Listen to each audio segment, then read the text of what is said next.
सीधी बस हादसे में मृतकों की संख्या बढ़कर 50 हो गई है। यह अपडेट निकलकर सामने आ रहा है और अभी भी कुछ लोग लापता हैं, जिससे मौत के आंकड़े बढ़ सकते हैं। लापता लोगों की तलाश के लिए रेस्क्यू ऑपरेशन सुबह से ही जारी है। कल रात होने की वजह से रेस्क्यू ऑपरेशन को रोक दिया गया था, लेकिन आज राहत बचाव का काम एक बार फिर से शुरू कर दिया गया है। एसडीआरएफ और प्रशासन की टीम ने आज सुबह 2 शव बरामद किए थे। बता दें कि बेकाबू होकर नहर में गिरी बस में 60 लोग सवार थे, जिनमें से 7 लोगों को बचा लिया गया है, जबकि बाकी लोगों की तलाश के लिए रेस्क्यू ऑपरेशन चलाया गया है। दरअसल हादसा कल सुबह हुआ, जब करीब 60 लोगों के साथ सतना जा रही बस सीधी में बाणसागर नहर में गिर गई। रामपुर नैकेन के पास सरदा गांव में जिस जगह यह हादसा हुआ वो सीधी से 80 किलोमीटर और सतना से करीब 100 किलोमीटर दूर थी। और अपडेट यह है कि अब मृतकों की संख्या 50 हो गई है।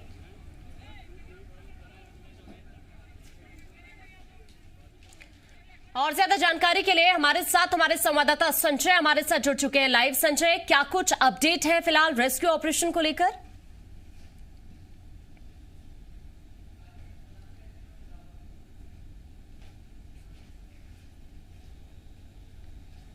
संजय, आवाज मिल पा रही है आपको?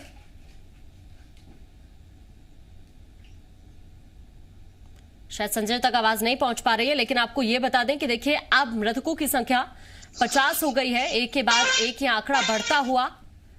हालांकि आज सुबह भी 2 शवों को निकाला गया था और अभी अपडेट ये भी निकलकर सामने आया है कि अब मृतकों की संख्या 50 हो गई है।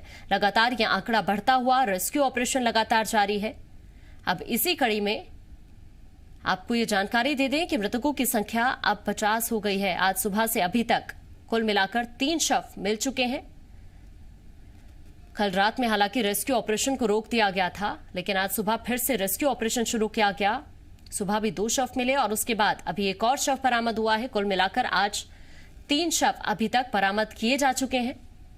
एक बार आपसे सवाल हो गया है, नहीं आई आवाज?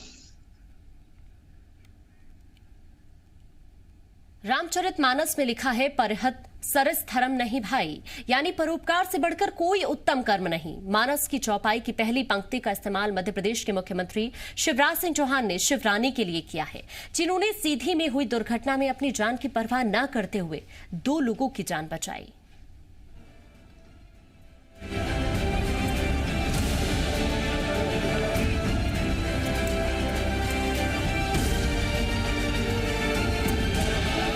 एक तरफ मध्य प्रदेश के सीधी में मंगलवार सुबह हुए दर्दनाक बस हादसे,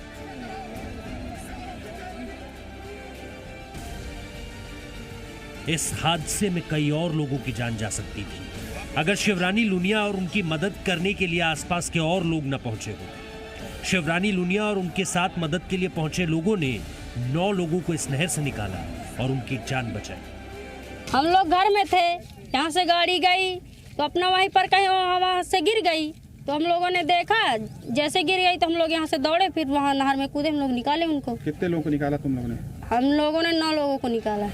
हादसे के ठीक बाद दुर्घटना स्थल पर सबसे पहले पहुंचने वालों में शामिल शिवरानी लुनिया ने अपने दम पर 2 लोगों की जान बचाई। शिवरानी ने हादसे के बारे में क्या बताया वो भी जानिए।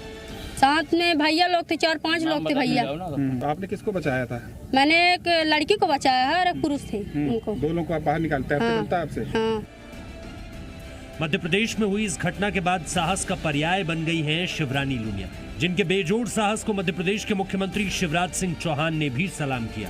उनके ट्वीट की पहली पंक्ति ही शिवरानी के साथ साथ हम सभी के लिए एक संदेश है। वो लिखते हैं, परहित सरिस धर्म नहीं भाई, यानी परोपकार से बढ़कर कोई उत्तम कर्म नहीं। और अपनी जान की परवाह किए बगैर शिवरानी लुनिया ने इस बात को जीकर दिखाया और 2 लोगों की जान बचाई। ब्यूरो रिपोर्ट, जी मीडिया।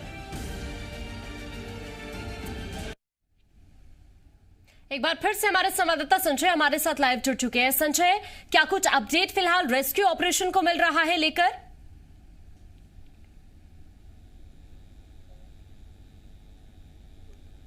संजय, आवाज मिल रही है आपको?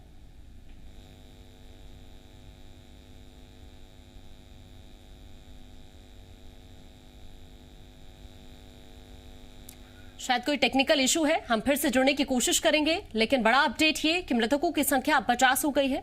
लगातार रेस्क्यू ऑपरेशन जारी है। हालांकि प्रशासन की टीमें वहीं पर लगी हुई हैं, लोगों को रेस्क्यू करने की हर कोशिश की जा रही है और अभी तक मृतकों की संख्या 50 हो चुकी है। जिस तरह से ये बस हादसा हुआ है उसको देखते हुए आज सुबह से अभी तक 3 शव मिल चुके हैं। सीधी में नहर में बस गिरने से 50 लोगों की मौत हो चुकी है, जिनमें से 20 छात्र बताए जा रहे हैं। हादसे के पीछे अब तक जो वजह सामने आई है वो बेहद हैरान करने वाली है।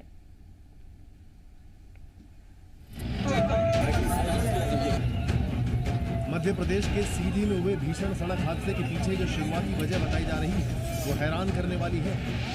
इस पूरे हादसे में अब बस ड्राइवर की गलती निकलकर सामने आ रही है। बताया जा रहा है कि बस में 32 लोगों के ही बैठने की क्षमता थी, लेकिन इसमें करीब 60 यात्रियों को भरा गया।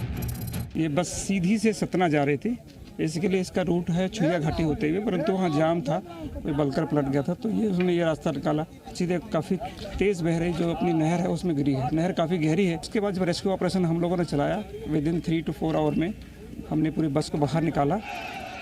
इस बस को सीधी से निकलने के बाद छुहिया घाटी से होते हुए सतना तक जाना था, लेकिन झांसी रांची स्टेट हाईवे की सड़क खराब और अधूरी होने की वजह से वहां जाम लग जाता है। बताया जा रहा है कि इसी जाम से बचने के लिए बस ड्राइवर ने रास्ता बदल दिया। प्राथमिक दृष्टि में किसी ने बताया, पूछा कि भाई कोई झुरिया घाटी है, वहाँ से जाम था, इसलिए उसने मात्र 5-7 किलोमीटर का टर्न लिया था, ऐसा मुझे पता लगा। लेकिन हमने डिप्टी टीसी को भेजा है और ट्रांसपोर्ट कमिश्नर से कहा है कि आप वास्तविकता क्या है जांच का पता करो, उसके बाद हम कार्रवाई करेंगे। बस ड्राइवर पर आरोप है कि शॉर्टकट के चक्कर में उसने काफी संकरा और जोखिम भरा रास्ता अपनाया। नतीजा ये हुआ कि बस का नियंत्रण बिगड़ा और वो बाणसागर नहर में जा गिरी। बस ड्राइवर की लापरवाही सामने आने के बाद बस का फिटनेस और परमिट सर्टिफिकेट रद्द कर दिया गया है। तो लगातार रेस्क्यू ऑपरेशन इस वक्त वहां पर चल रहा है, लेकिन बड़ा सवाल यही उठता है बार बार कि आखिरकार इस हादसे का जिम्मेदार कौन है, कब इन दोषियों पर कार्रवाई की जाएगी। जो 50 जिंदगियां गई हैं उनका जिम्मेदार कौन है। हालांकि ये भी जानकारी है कि मृतकों में 20 छात्र शामिल हैं। संजय हमारे साथ एक बार फिर से हमारे संवाददाता जुड़ चुके हैं। संजय, क्या कुछ अपडेट है फिलहाल रेस्क्यू ऑपरेशन को लेकर? यहाँ पर आज सुबह से ही रेस्क्यू ऑपरेशन चालू हो गया है। 6 बजे से कल देर रात तक यहाँ पर रेस्क्यू ऑपरेशन चालू था, जिसमें कल 47 डेड बॉडीज रिकवर हुई थी। लेकिन अभी सुबह प्रशासन को 2 डेड बॉडी यहाँ पीछे नहर पर मिली थी और 1 डेड बॉडी अभी आगे मिली है, जहाँ पर प्रशासन के तमाम आला अधिकारी वहाँ पर गए हैं डेड बॉडी को रिकवर करने के लिए। इस तरह कुल मिलाकर अभी 50 लोगों की क्या बोलते हैं डेड बॉडी रिकवर हो चुकी है अभी भी। लेकिन इसके बावजूद भी 3 से 4 लोग अभी मिसिंग बताए जा रहे हैं, जो बस में सवार थे। उनके परिजन कल रामपुर नैकिन अस्पताल में वहाँ पर भटक रहे थे कि उनके जो परिजन है उनका कोई पता नहीं चल पा रहा है, नहीं उनका कोई अभी तक कहीं से कोई बॉडी मिल पाई है। 3 से 4 लोग अभी भी लापता है और अब जो संख्या हो गई है मृतकों की वो 50 हो गई है। अपडेट आपने दिया, लेकिन बड़ा सवाल बार बार सिर्फ यही उठ रहा है कि इस हादसे के पीछे का जिम्मेदार आखिरकार कौन है।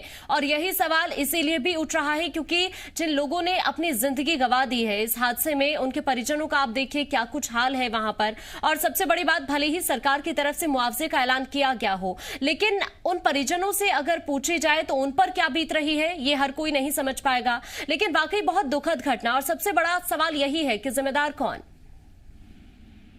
निश्चित तौर पर ये जो पूरी घटना हुई है इसमें कहीं न कहीं प्रशासन की जिम्मेदारी लगती है, पुलिस की जिम्मेदारी है, स्थानीय अमले की जिम्मेदारी है।